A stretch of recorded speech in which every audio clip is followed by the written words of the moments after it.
ಕಳೆದು ಹೋದವು. ಅದಕ್ಕಾಗಿ ನಾನು ಚಿಂತಿಸುವುದಿಲ್ಲ. ಸ್ವಾಮಿ, ಹಾಗಾದರೆ ಈ ಪ್ರಶಾಂತ ಮುಖಭಂಗಿ ಏಕೆ? ಯುದ್ಧದ ಸಮಾಚಾರವನ್ನು ಕೇಳಿ ವೀರರ ಹೃದಯವು ನಲಿಯುವುದು ಸಹಜ. ಹೇಳು, ಶಿಶುಪಾಲಾದಿ ದಾನವರನ್ನು ಸಂಹರಿಸಿದ ನಿನ್ನ ಚಕ್ರದ ರಕ್ತ ಸ್ಪೃಶೆಯು ಪುನಃ ಜಾಗರೂಕವಾಗಲಿ. ಜಗತ್ತಿನ ಯಾವ ಮೂಲೆಯಲ್ಲಿ ಯಾರು ಜನ್ಮಿಸಿರುವವರೋ ಅವರ ತೀಕ್ಷ್ಣ ಧಾರೆಗೆ ಆಹುತಿಯಾಗಲಿ. ರುಕ್ಮಿಣಿ, ಯುದ್ಧವೇನೋ ಅನಿವಾರ್ಯವಾಗಿ ಬಂದೊದಗಿದಂತಾಗಿದೆ. ಆದರೆ ಈ ಯುದ್ಧದಲ್ಲಿ ನಿನ್ನ ಪತಿಯು ನಿರಸ್ತ್ರನು, ಆಯುಧಗಳನ್ನು ಧರಿಸಿ ಯಾವ ಪಕ್ಷಕ್ಕಾಗಿಯೂ ಕಾದಾಡುವುದಿಲ್ಲವೆಂದು ಪ್ರತಿಜ್ಞೆ ಮಾಡಿರುವೆನು.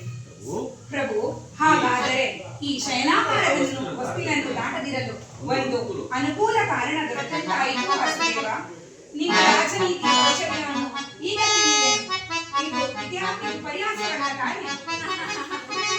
ಪರಿಹಾಸ್ಯವಲ್ಲ ರುಕ್ಮಿಣಿ, ಗೋಪಿಕಾಂಗೆಯಿಂದ ಪರಿವೇಷಿತನಾಗಿ ವೇಣುಗಾನದಿಂದ ವಿಶ್ವ ಸೃಷ್ಟಿಯನ್ನೇ ಕಲಿಸಿದ ಲಲಿತ ಕೃಷ್ಣನ ಮಧುರ ರೂಪವನ್ನು ಜನರು ನೋಡಿಯೇ ಇರುವರು.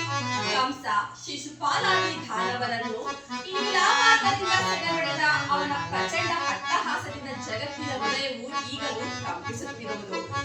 ಈ ಬಾರಿ ಯುದ್ಧವು ಪ್ರಾರಂಭವಾದಾಗ ಇವೆರಡರಿಂದ ವಿಭಿನ್ನನಾದ ಬೇರೊಬ್ಬ ಕೃಷ್ಣನನ್ನು ಜನರೀಗ ನೋಡುವರು. ನಾನು ನಿರಸ್ತನು, ಆದರೆ ಕುರುಕ್ಷೇತ್ರದ ಯುದ್ಧದ ಸೂತ್ರವು ನನ್ನ ಕೈಯಲ್ಲಿ. ದರ್ಪಾಲ ಕ್ಷತ್ರಿಯ ವೀರರನ್ನು ಚದುರಂಗದ ಪಗಡೆಯ ತಾಳದಂತೆ ಇಲ್ಲಿಂದಲ್ಲಿಗೆ ಅಲ್ಲಿಂದಿಲ್ಲಿಗೆ ನಡೆಸುವೆನು. ಶಸ್ತ್ರಾಸ್ತ್ರಗಳ ಸಂಗ್ರಹವೇ ಪೌರುಷದ ಪರಮಾವಧಿಯನ್ನು ಜನರೀಗ ತಿಳಿದಿರುವರು. ಆ ಅಜ್ಞಾನವನ್ನು ನಾನು ಅಳಿಸುವೆನು.